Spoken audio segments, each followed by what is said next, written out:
Hello everyone, welcome back. Today I want to talk to you about freefall, and we're going to use some of our derived equations we have on the screen to do so. Now, freefall is important to understand because not only can there be a physics problem with freefall in and of itself, but it is also an important part of our next topic, which is going to be projectile motion.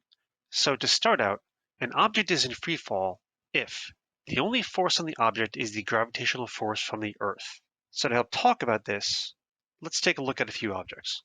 So in the upper left-hand corner here, I have our constant that we've discussed before. The constant of Earth's gravitational field near the surface of the Earth is 9.8 newtons per kilogram. That is how much force the Earth pulls an object with, depending on how much mass it has. And force Earth on object, which is mass times that value. I have a 0.05 kilogram cardboard box, I have a 6 kilogram bowling ball, and I have a 70 kilogram steel anvil. All these objects are about the same size, which is going to be important a little later. Now, if I use this to find the force Earths, this is what they would look like. Force Earth on cardboard, force Earth on ball, and force Earth on anvil.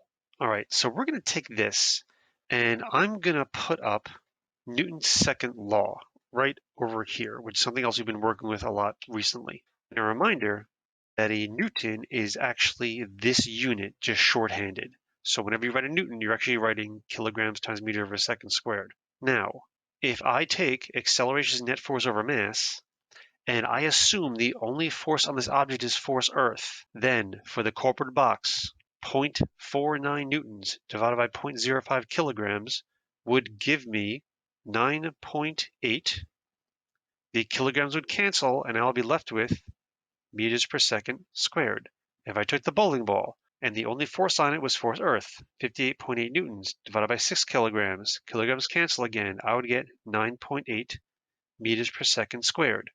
If I took the anvil and dropped it, force Earth divided by this mass would be 9.8 meters per second squared. Downward, downward, downward.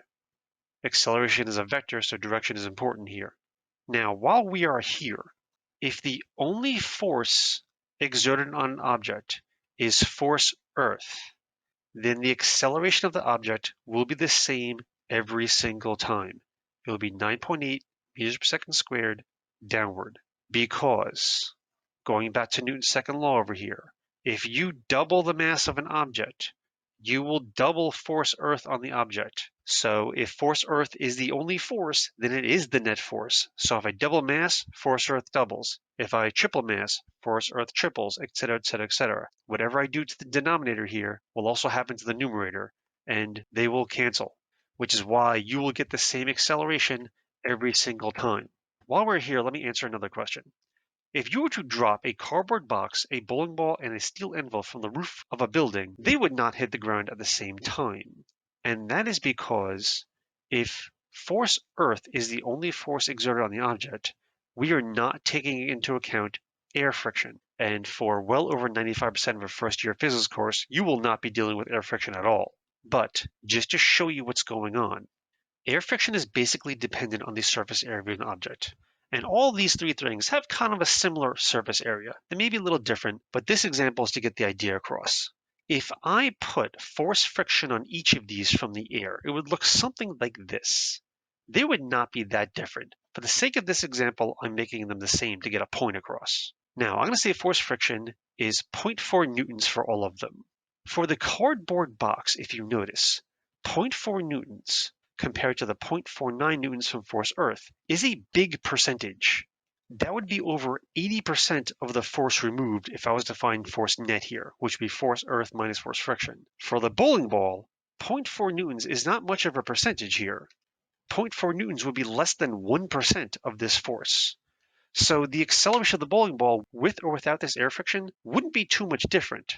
For the anvil, that difference is even greater. 0.4 newtons compared to 686 is well under 1%. In fact, it was probably still round to 9.8 meters per second squared or similar.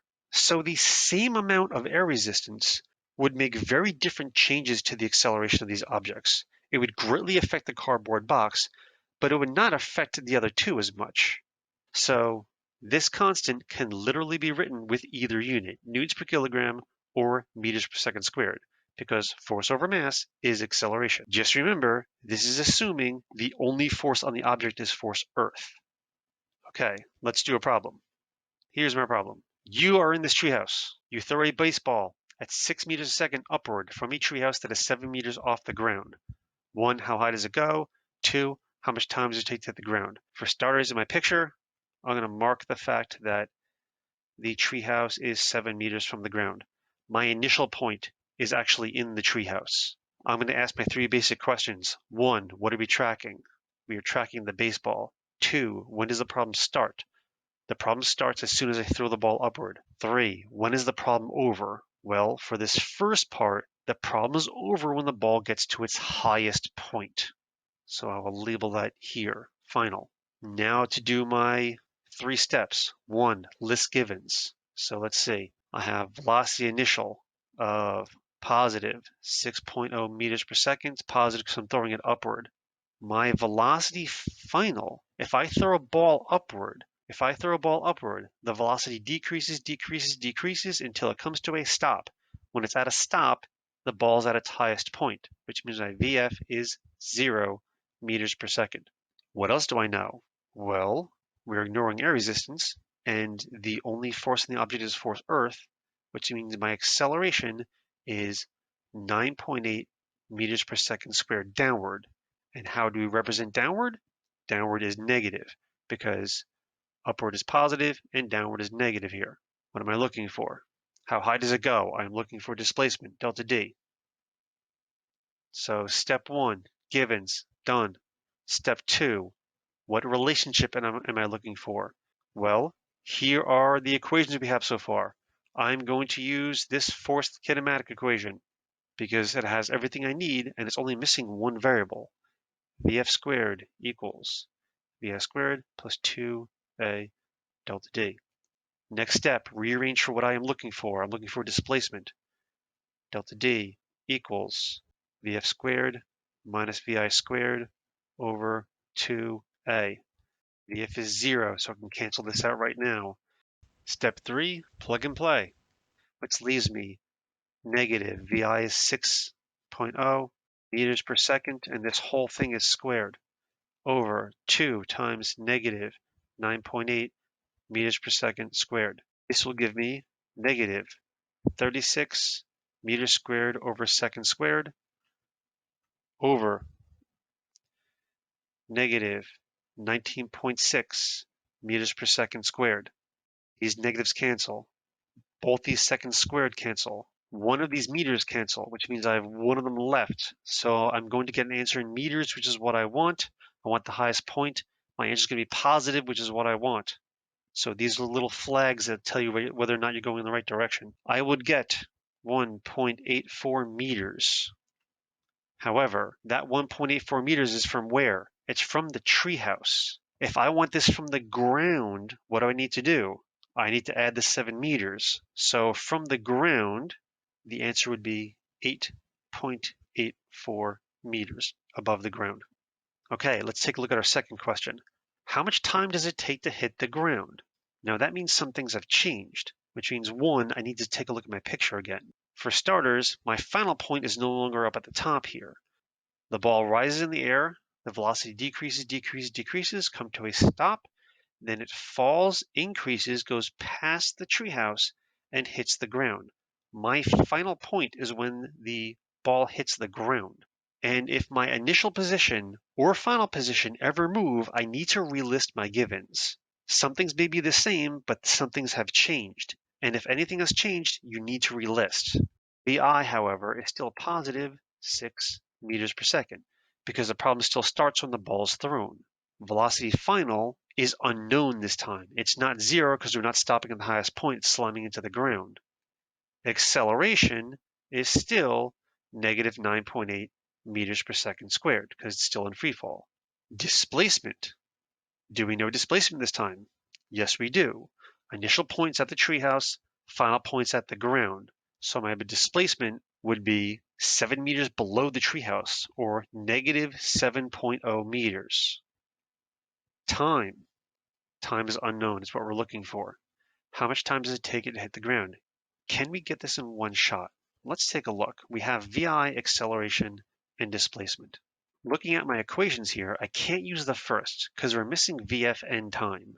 I can't use the second, again, because we're missing VF and time.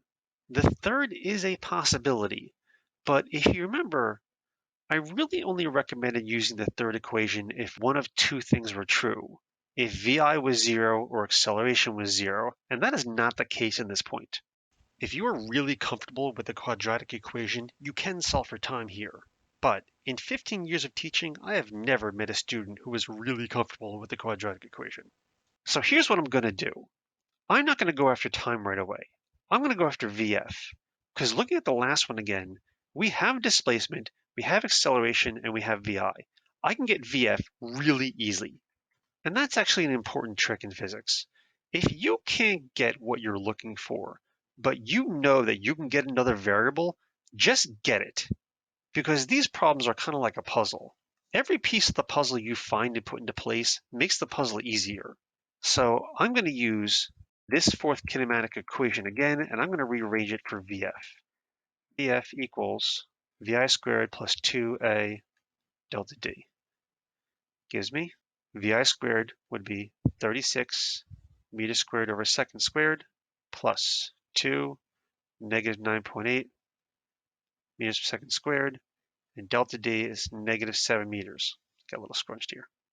Would be 36 meters squared over second squared.